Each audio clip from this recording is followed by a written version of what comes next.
Hello guys, welcome back to this 28th episode of questions and answers regarding to Vedic astrology, how we can make fast, easy and practical the interpretation and analysis of the Vedic chart. So now let us see what kind of questions we have in this episode.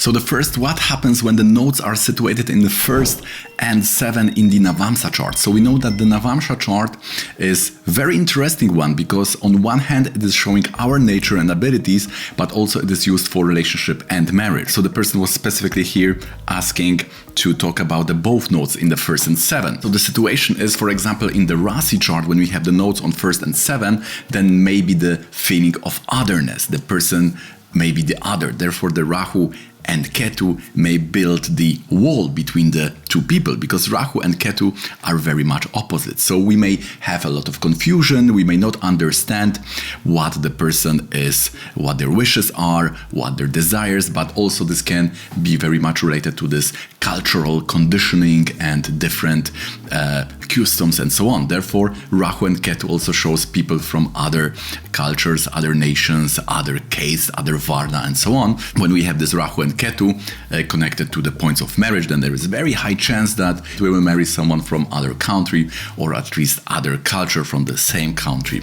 And for the first house, Rahu is giving all the traits of research. The person is thinking a lot, it's scheming. It's very good for being some kind of philosopher, scientist or trendsetter, so breaking the norms, thinking out of the box. And Ketu is very good for numbers, for math, and also has this very good intuition. So that is happening when the nodes are blessing the person in the first house.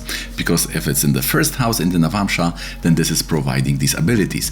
And the 7th house will give the same abilities, but for the spouse, and also will define the character of the person. So if Rahu is there, then it can give more into this obsessive type. The Ketu may give more this compulsive type. So when Rahu is there, it can also give person more materialistic. The Ketu can give more person spiritual because the Rahu is for all the desires and Ketu is showing that one who has a nil or zero or no desires. So this is also very, they are opposites. They will show things on the opposite periphery of things. Therefore, also we say from the psychological point of view that Rahu is that for obsessions and Ketu is for the compulsion. Ketu likes to repeat, and therefore through this repetition it is also giving us the perfection, the Siddhi. So the Ketu is very important to get us the perfection. So for example, if you have Ketu in the Trikona to the first house, you are perfectionist, we say. So one interesting question is which Tithi have which flows.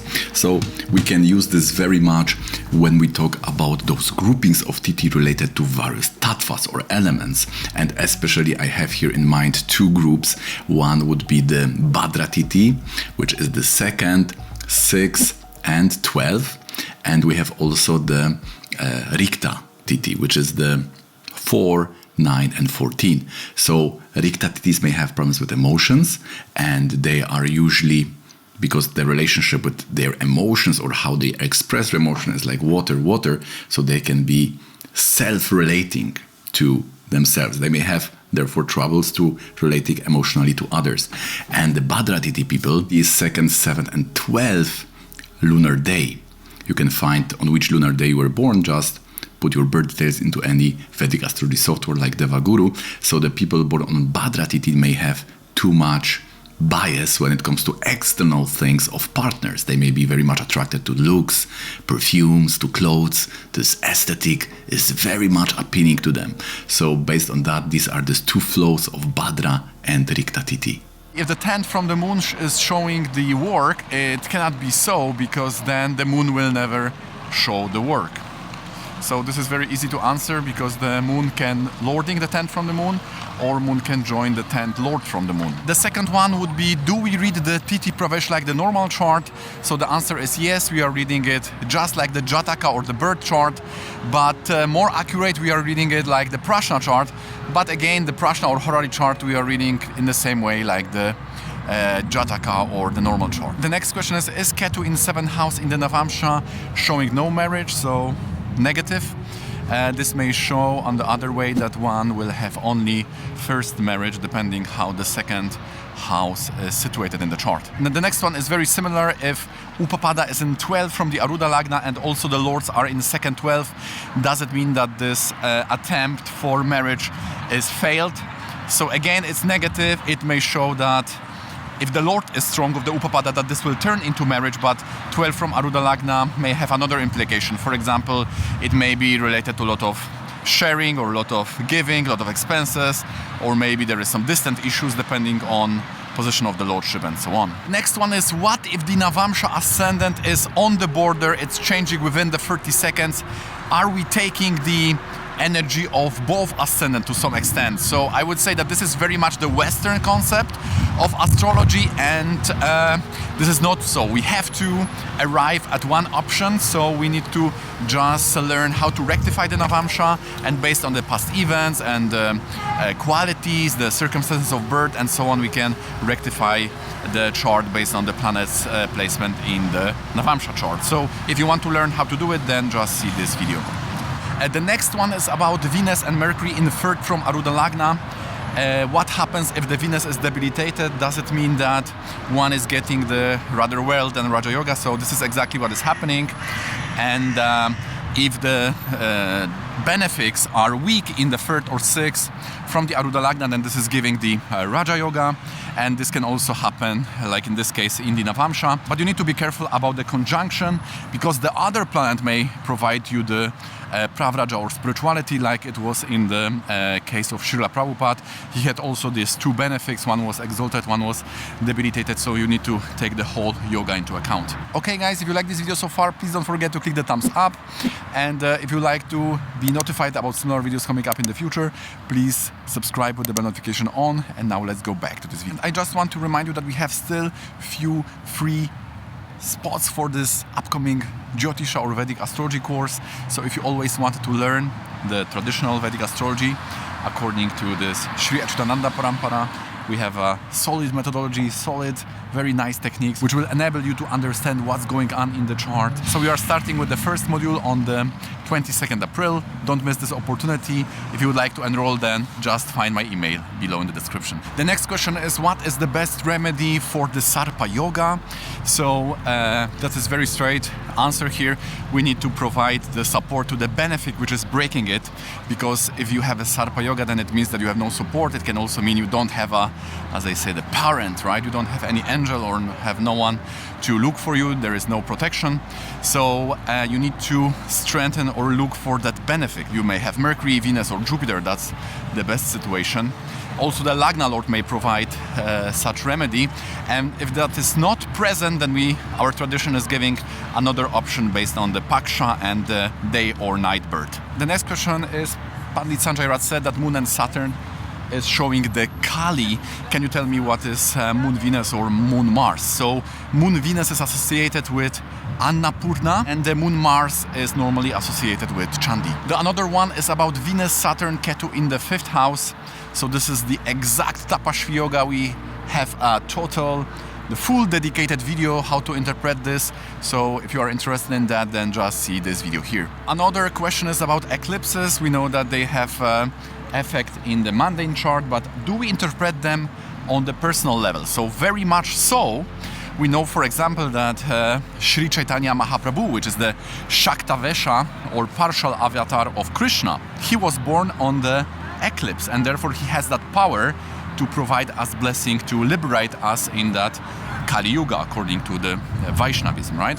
So these eclipses may have the very positive side when we transcend the moon or the status quo, or it can also mean that there are some problems, right? If there is a Grahana Yoga, Sun and Rahu, or you have the Moon Ketu, and this is exactly the eclipse. I have a friend who was born very close to eclipse. He has Sun and Rahu in the 8th house, so he had a lot of troubles with the inheritance, and we could even say that he totally wasted that inheritance. But so there was some blessing in the beginning because that Rahu was exalted, but it didn't end well, we could say. So you need to analyze the chart, because if that eclipse is supported by another planet like Jupiter or Venus, it can really help to transcend the material life and give you that energy to go to another level, right? To be very spiritual, or even to be liberated. But if there is no blessing from that planet, then this Rahu and Ketu this energy may give you a lot of problems like confusion, obsession. So therefore we said that each planet, or each malefic especially in this context, can work on a different level, can give good or bad, or many types of effects depending on the rest of the chart. The next question is about Bava chakra. So I already answered that in one of my questions and answer session. So this is very much about how we perceive the reality. So if there is a mismatch between the so-called normal chart, or the Jataka chart, the birth Lagna, and the Bava chakra, then it means that what you perceive may be different from the reality, right? So we already said this, that those astrologers who are promoting the Bava chakra may guide their followers or clients in that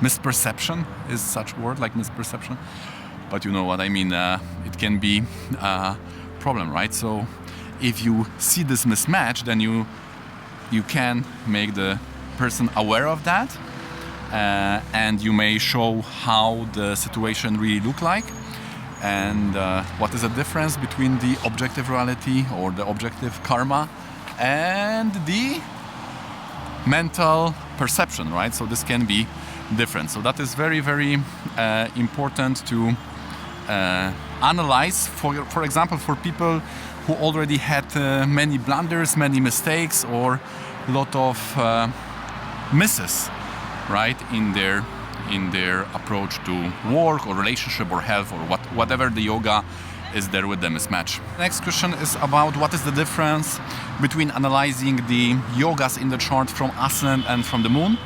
So there are many approaches to that, and we know that a very famous astrologer, B.V. Raman, he introduced, we could say, this habit of always checking the Ascendant, but also the planets from the moon. So also there is school which says that we need to see which is stronger and determine the final results based on that stronger position. But in our tradition, in our school, what I also very admire is that we are explaining what is the real difference between the position from the Lagna and position from the moon. And then if you know what is the difference in significance or meaning, then you know how to read that, and you can just see the 10 from moon or 10 from Lagna, whatever you want to see. For example, we were taught that very big revelation, very simple, but not many people know about it. The 10 from Ascendant, 10 from Lagna is showing how you work. So if you have a fiery planets in 10 from Ascendant, you may be a person who is having a lot of stamina, a lot of effort, and so on. It's very, like Ketu, very passionate or dedicated, can work with 10 hands, we say, right? But if it's 10 from the moon, it shows what you do in life. So this is more about where you can give your income, when you can give your support in society. So this is quite different approach when it comes to the work, right? Because the 10th from 10th generally shows profession, but we can see 10 from Sun, 10 from Moon, 10 from Lagna, 10 from Aruda Lagna. We can see even 10 from Vishesha Lagna, like Hora Lagna. And so there are 10 from Aruda Lagna, many points, and each of them will have different meaning. And this is very nice because this may show that we can use that, because the life is very complex, so it would be nice to have also many points for different things, like how you work, when you will get the work, what you will do, and for example, what you have to overcome, and what will be your prestige, what will be your reputation, and things like that. You may see by analyzing the 10th house from those different points. The next question is about the difference between Sun-Moon conjunction, which is the Amavasya or the new moon. What happens when this yoga is in the Rashi, and what happens when this is in the Varga? So in the Rashi, this may influence a lot of area, right? Like 2 planets, these are like 2 from 9 grahas, right? We have Navagraha, 9 karmic objects.